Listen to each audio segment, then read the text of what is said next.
Amis passionnés des romans historiques, bonjour. Donc, troisième épisode, déjà. Voilà, donc cette fois-ci, on va faire tout à fait autre chose que la Vendée ou que l'Orient. Le sujet, c'est la Seconde Guerre mondiale.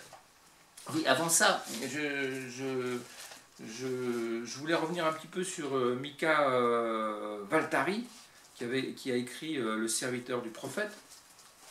Voilà, hein. Donc je l'avais choisi un peu pour son bel anachronisme, mais je voulais quand même insister sur le fait que c'est un bon livre, hein. C'est très agréable à lire. Voilà, après c'était mon esprit un peu moqueur qui s'était mis en œuvre, quoi. Mais autrement c'est un joli livre. Voilà. Ensuite, je voulais insister un peu aussi sur le fait de qui a le droit de parler d'histoire, de choses intellectuelles, etc. Donc j'ai trouvé un exemple dans ma bibliothèque, là. C'est Angela Duval. C'est lourd, hein. Voilà. Et tout ça, c'est de la poésie. C'est magnifiquement écrit, c'est en breton, hein, c'est pas en français. Mais cette dame, elle a illuminé la poésie bretonne pendant toute la fin du XXe siècle, et pourtant, hein, elle vivait sur quelques arpents de terre, comme agricultrice, hein, elle vivait de ça, et non pas de sa poésie, la pauvre, et pourtant c'est la plus grande poétesse du siècle dernier, en breton, hein, voilà. Et donc c'était un exemple de poids, hein, vous voyez. Donc je pense que le peuple, les non-universitaires, ont le droit de parler de littérature, de poésie, etc. Voilà, c'était pour accentuer ce que je disais à l'épisode 2. Voilà. Si on revient sur la Seconde Guerre mondiale, j'ai choisi cette fois-ci un livre d'histoire d'historien professionnel, hein, de Jean Lopez et Lacha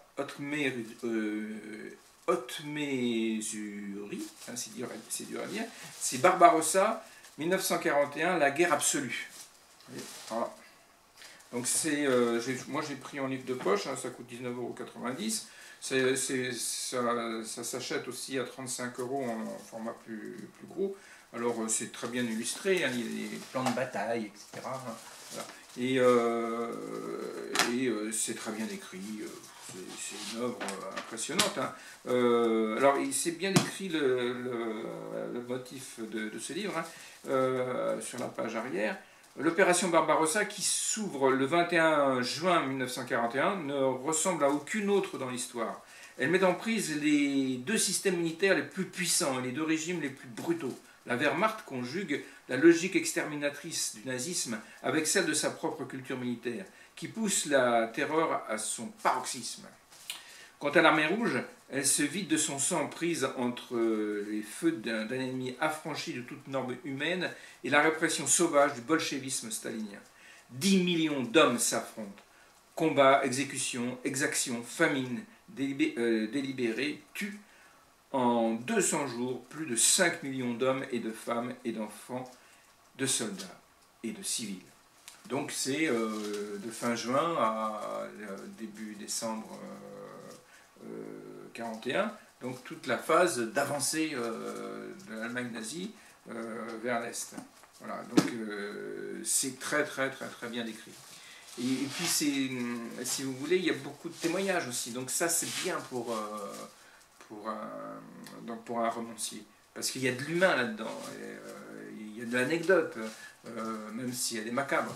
Donc tout ça est très riche, très intéressant. Donc je vais faire un petit passage. Donc un passage sur la page 107 et 110, c'est au moment de vous savez, l'Allemagne avait perdu la guerre de 14-18, avait signé en 19 le traité de Versailles, et donc l'armée allemande ne pouvait en aucun cas avoir d'avions de combat ou de chars lourds, hein. Donc le génialissime Staline avait proposé à la Reichswehr, à l'armée allemande, un arrangement avec l'armée rouge pour, de manière cachée, s'entraîner donc au pays des soviets. Voilà, donc on va dire ça, page 107. page 107, 107, 107, 107, page 107.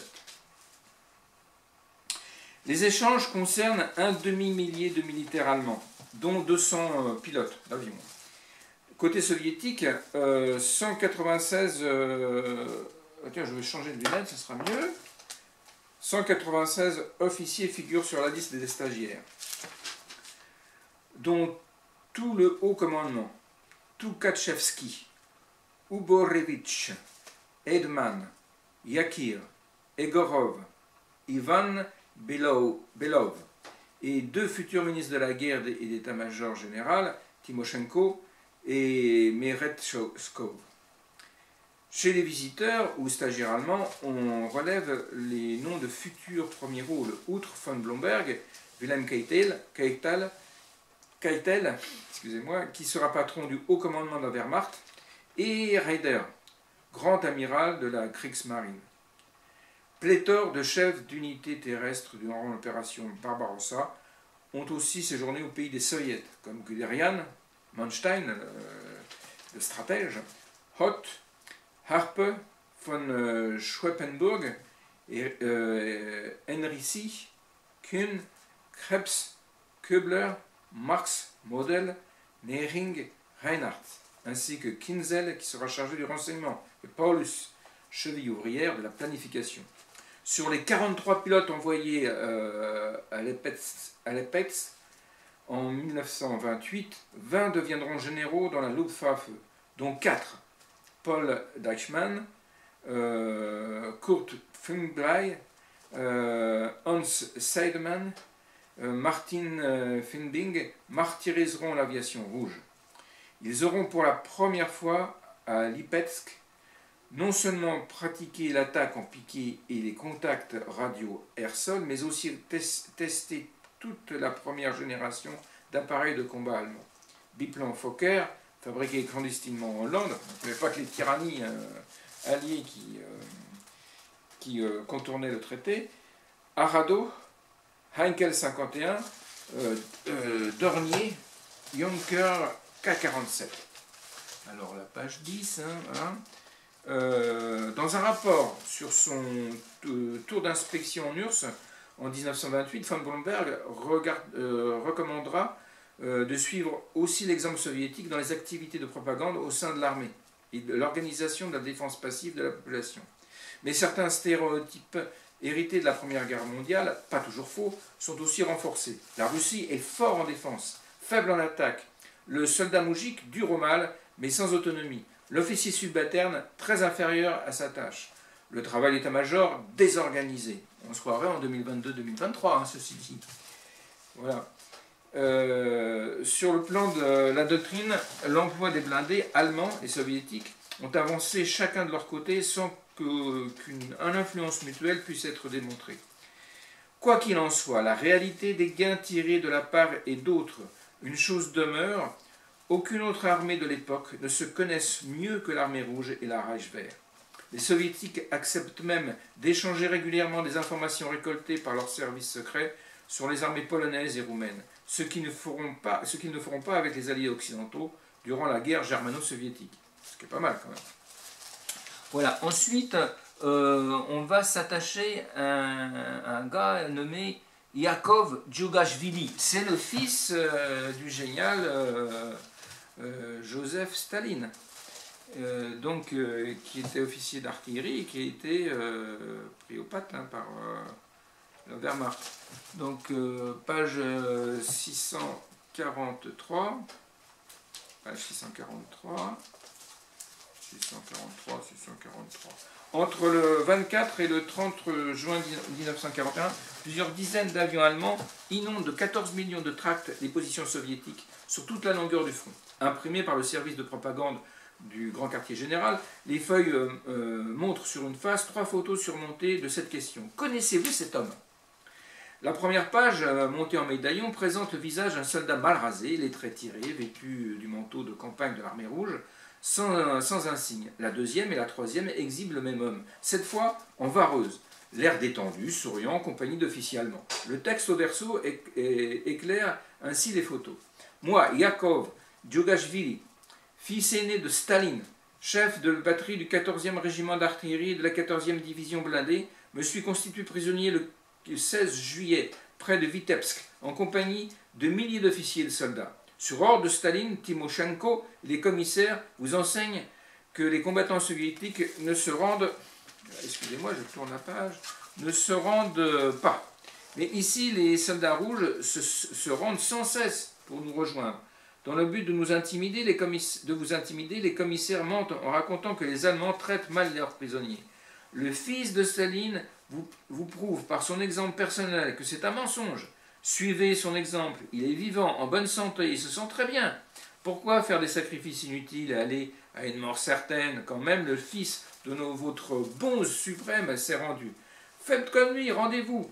En réalité, à terme, le fameux Yakov, il sera fusillé. Hein. Et d'autre part, des centaines et des centaines de milliers de prisonniers soviétiques seront livrés à la famine et ils mourront. Hein. Ils seront très très mal traités, il faut bien dire. Voilà. Ensuite, page 647, c'est l'interrogatoire, donc, du Yakov. Êtes-vous apparenté au président du Conseil des commissaires du peuple? Je suis son fils aîné. Vous vous êtes rendu volontairement ou sous la contrainte? Pas volontairement, mais sous la contrainte. Vous avez été capturé seul ou avec d'autres? Votre encerclement a provoqué une telle panique que tout le monde s'est enfui dans toutes les directions. Je suis d'abord resté avec le commandant de la division à l'état-major, puis je suis parti à la recherche de mon unité. Un groupe de soldats m'a interpellé. Ils voulaient faire une percée. Ils m'ont demandé de prendre le commandement et d'attaquer vos unités. J'ai dit oui, mais apparemment, ils ont pris peur, car ils se sont dispersés et je suis resté seul. Comment nos soldats vous ont-ils traité? Bien, ils m'ont volé mes bottes, sinon ça va. Je peux vous dire que vos compatriotes qui sont nos prisonniers sont bien traités. J'en suis témoin. Même vos parachutistes sont bien traités. Je dis même parce que vous savez quelle est leur mission, n'est-ce pas? Alors, je tourne la page. Pourquoi dites-vous même les parachutistes? Parce que vous savez très bien qui sont les paras. À votre avis, ce ne sont pas des soldats, etc., etc. Donc il prétend que les parachutistes font des exactions, etc., etc. C'est peut-être vrai. Hein. Ensuite, il dit des habitants. Attendez. Mais les nôtres ont arrêté vos parents en uniforme de notre milice et de notre armée. C'est un fait. On ne peut le nier. Mais vous-même, avez-vous déjà vu un para-allemand en uniforme de l'armée rouge? Les habitants me l'ont raconté. Je ne discute pas, la lutte, c'est la lutte, et dans celle-ci, tous les moyens sont bons. Une femme a été arrêtée. Elle avait un flacon avec les bacilles de la peste. Et vous croyez cela? J'y crois, car cette femme a été arrêtée, mais j'ignore qui elle était, je n'ai pas demandé. Elle avait pour mission d'empoisonner les puits. Une autre femme a été arrêtée dans le tramway. Elle portait un uniforme de la milice, elle a acheté un billet. Elle s'est fait dénoncer comme ça, car la milice ne paie pas le tramway. Voilà. Alors, on continue. Quels sont les pouvoirs des commissaires, dit l'officier allemand. Au niveau politique, les commissaires est la main droite du commandant. Vous savez bien que dans l'armée, il y a des ouvriers, des paysans, de l'intelligentsia. Parmi eux, certains chancellent. Dans leur masse, ceux-là sont les représentants de la paysannerie riche et de la petite bourgeoisie qui sont très peu fiables. Il faut les isoler. Pourquoi doivent-ils être surveillés? Est-ce que le paysan, le fils de Koulak, qui a connu de meilleurs temps, a une relation négative avec l'armée rouge, avec les dirigeants du pays? Sur quelle base renient-ils leurs dirigeants, leurs commandants? Parce qu'ils sont tous vénaux, bien sûr, prêts à trahir. Qui sont les plus vénaux? Les juifs? Ceux-là ne se précipitent là où c'est le mieux pour eux. Ces paysans qui sont dans l'armée rouge peut-être pensent-ils avoir plus de profit avec un autre État? Par exemple avec l'Allemagne nationale-socialiste? Quels paysans? Les anciens koulaks. Ils sont mécontents du régime actuel? Bien sûr qu'ils sont mécontents. Pourquoi? Parce que, écoutez, vous connaissez l'histoire du parti. L'histoire de la Russie, en bref, les koulaks ont été les défenseurs du tsarisme et de la bourgeoisie. Alors, il nous récite son bravière communiste, hein, le brave Yakov. Connaissez-vous l'attitude de l'Allemagne nationale-socialiste vis-à-vis de la juiverie, dit l'officier? Savez-vous que le gouvernement rouge, dans sa grande majorité, est composé de juifs? Pensez-vous que le peuple russe, un jour, se prononcera contre les juifs? Ce n'est que du galimatia. Bon, c'est plutôt rassurant à notre point de vue. Du bavardage qui n'a aucun sens. Les juifs n'ont aucune influence. Je peux vous dire personnellement que le peuple juif a toujours haï les juifs. Le peuple russe a toujours haï les juifs. Bon, ça fera. Pourquoi déteste-t-on les juifs et les commissaires? Dans les villages, dans les villes et villages que nous avons traversés, on nous disait les juifs, c'est le malheur de la Russie rouge. Concernant les juifs, répond Jacob, ils sont comme les gitans. Les juifs et les gitans ne savent et ne veulent pas travailler. Pour eux, c'est le commerce qui importe. Certains juifs disent même qu'ils vivraient mieux en Allemagne, car là-bas, le commerce est autorisé. Que nous soyons battus, mais qu'on nous permette de commercer. Le commerce est interdit chez nous. Si tu veux, tu peux faire des études. Si tu veux, tu peux travailler. Mais les juifs ne veulent pas travailler. Ils veulent soit commercer, soit devenir ingénieurs. Être un travailleur ou un paysan, ils ne le veulent pas. Voilà pourquoi on ne la respecte pas. Savez-vous que la deuxième femme de votre père est juive? Les Kaganovitch sont juifs, n'est-ce pas? N'importe quoi. Sa deuxième femme est russe. Oui, les Kaganovitch sont juifs. Mais la femme de mon père, ce ne sont que des rumeurs. Que dites-vous là? Voilà, donc ça dénote des deux côtés un antisémitisme lourd et quasi indécrottable. Voilà, donc j'ai aussi la page 1056 à vous citer, hein, c'est le massacre de Babillard, c'est également du témoignage. Hein. 1056.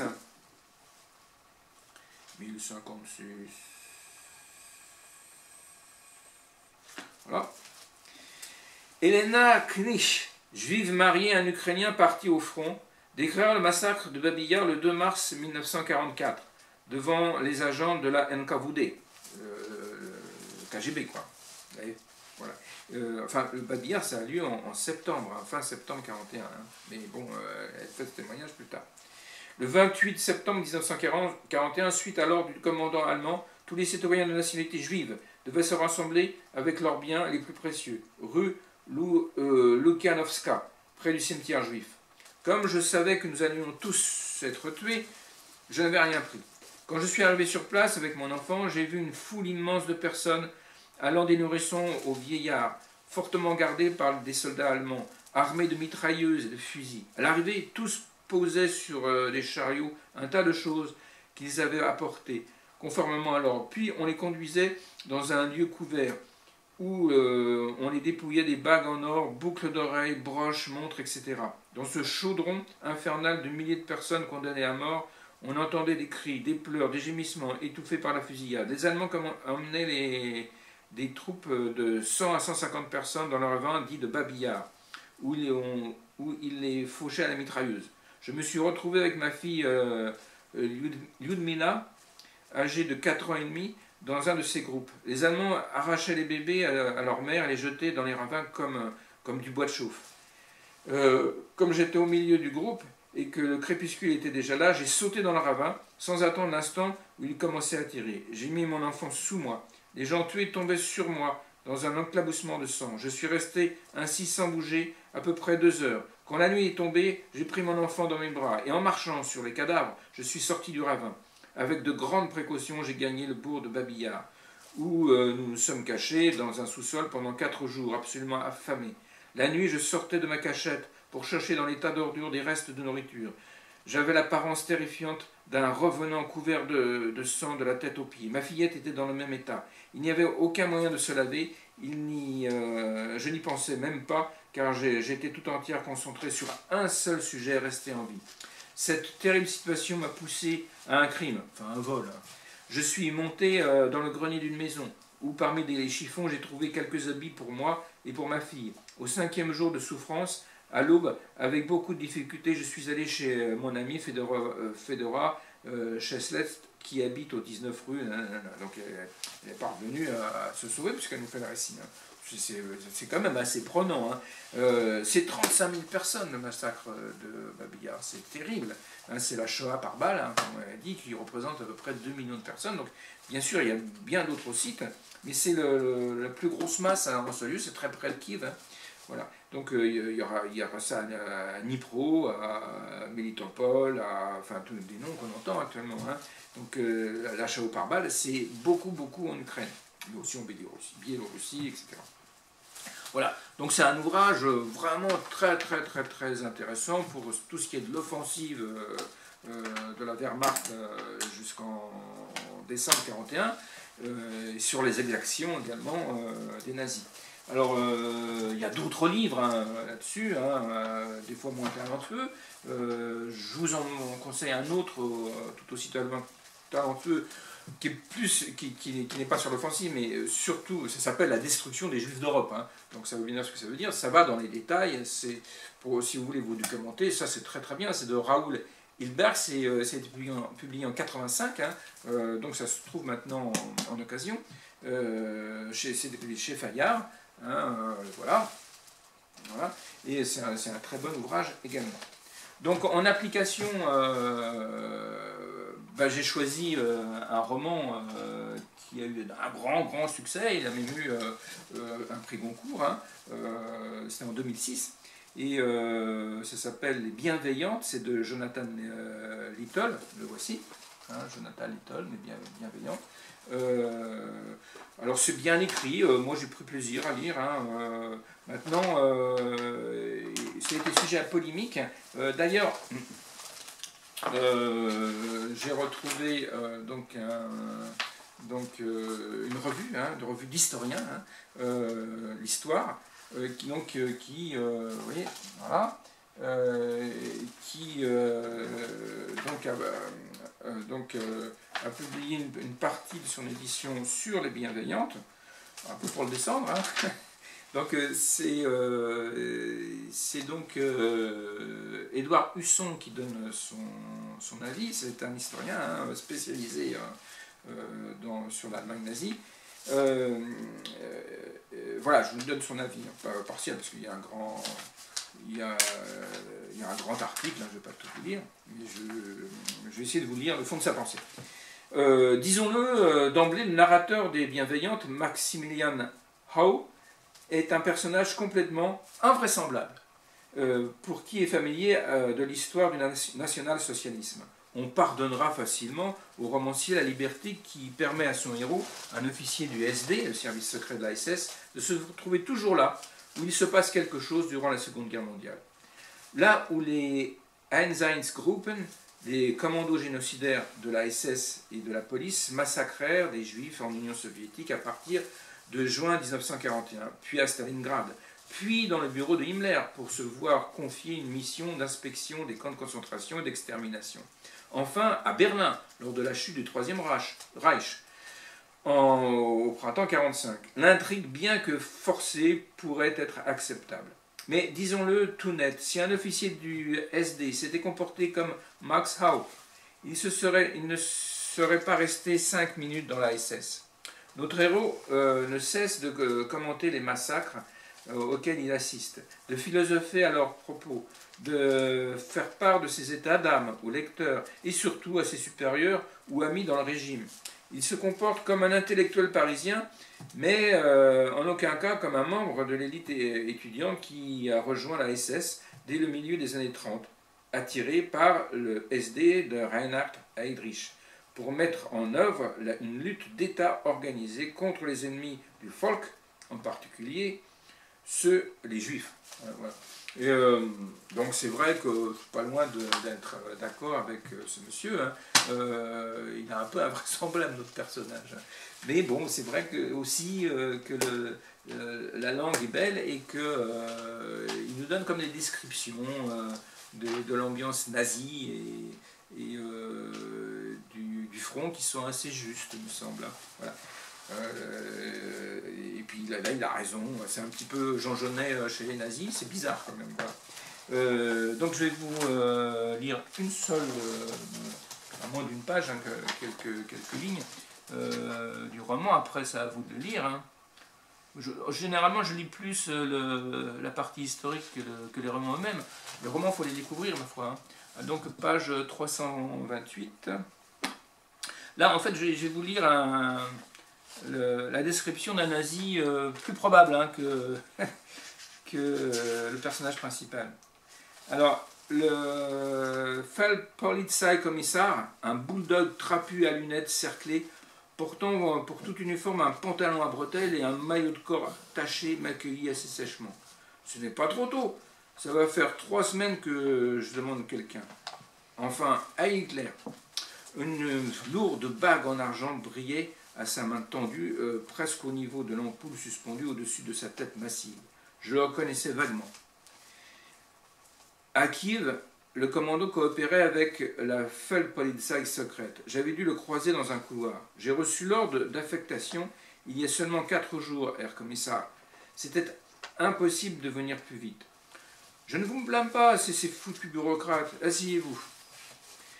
J'ôtais ma police et ma chapka, les posais sur mon partage et cherchais une place dans le bureau encombré. Comme vous le savez, je ne suis pas un officier SS et mon groupe de Geheime Feldpolizei est sous contrôle de l'AOK. Mais en tant que Kriminalrat de la Kripo, j'ai sous ma responsabilité toutes les structures de la police du Kessel. C'est un arrangement un peu délicat, mais on s'entend bien. Le travail exécutif, c'est les gendarmes qui s'en occupent. Ou bien mes Ukrainiens. J'en avais 800 en tout, mais bon, il y a eu des pertes. Ils sont répartis entre les deux commandantes Rennes, et celle-ci et une autre au sud de la Tsaritsa. Vous êtes le seul officier SD du Kessel, donc vos tâches seront assez variées. Mon lecteur 4 vous expliquera ça en détail. Il s'occupera aussi de vos problèmes d'intendance. C'est un SS Sturmbannführer, donc à moins d'une urgence, vous lui rendrez compte de tout et il me fera un résumé. Bon courage. Voilà, donc ça nous donne une image d'un nazi plus conforme aux habitudes, quoi, au récit historique. Pour ce qui me concerne, je préfère un autre livre. Alors je ne l'ai pas retrouvé là dans ma bibliothèque, je l'ai, mais je ne l'ai pas retrouvé. Hein, c'est un livre très célèbre, hein, d'un auteur très connu, hein, c'est Robert Merle. Donc c'est La mort et mon métier. Hein. Alors c'est un immense auteur. Lui aussi a eu le prix Goncourt, mais pour un autre ouvrage. C'était Weekend at Woodcock, hein, qui a même été adapté au cinéma avec Bebel. Hein. C'est super comme film. Et puis surtout, pour ce qui nous concerne, il est aussi l'auteur de Fortune de France. Fortune de France, c'est un gros morceau, ça on verra par la suite. C'est magnifique, Fortune de France. Donc je vais vous lire un petit morceau de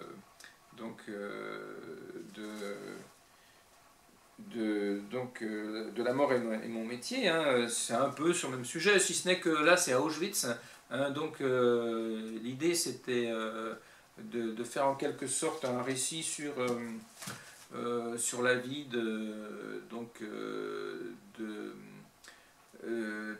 Rudolf Höss, hein, qu'il nomme Rudolf Lang, si je me souviens bien, dans le livre. Et c'est la vie de quelqu'un qui est responsable quand même de 2,5 millions de morts. Hein. Mais il se présente comme un fonctionnaire qui a obéi aux ordres. Hein. C'est la fameuse histoire de tous ces nazis qui nous disent bah, c'est pas ma faute, hein, c'est tout ça de la faute à Hitler, en fait. Donc, et puis il est mort, donc voilà. Donc je l'ai en numérique. Voilà. Donc faut le chercher en numérique. Tic. Numérique. Voilà. Donc La mort est mon métier. Le Reichsführer Himmler bougea la tête et le bas de son visage s'éclaira. Le Führer, dit-il, d'une voix nette, a ordonné la solution définitive du problème juif en Europe. Il fit une pause et ajouta « Vous avez été choisi pour exécuter cette tâche. » Eh oui. Je le regardai et dis sèchement « Vous avez l'air effaré, il dit sèchement, vous avez l'air effaré. Pourtant, l'idée d'en finir avec les Juifs n'est pas neuve. Nein, Herr Reichsführer, je suis seulement étonné que ce soit moi qu'on ait choisi. Voilà, donc c'est le thème du livre. C'est un très beau. C'est très bien écrit. Il faut absolument au moins lire celui-là. Vous pouvez aussi lire Les Bienveillantes, un prix Goncourt 2006. Voilà. Voilà, donc à vous de jouer. Donc je n'ai pas d'autres choses à vous dire pour aujourd'hui. Je regarde. C'est bon.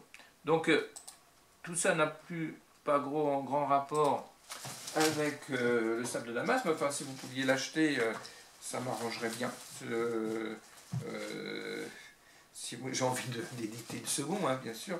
Donc je vous rappelle que ça ne coûte que 3,49 € en numérique donc, chez Librinova, mais vous pouvez l'avoir aussi sur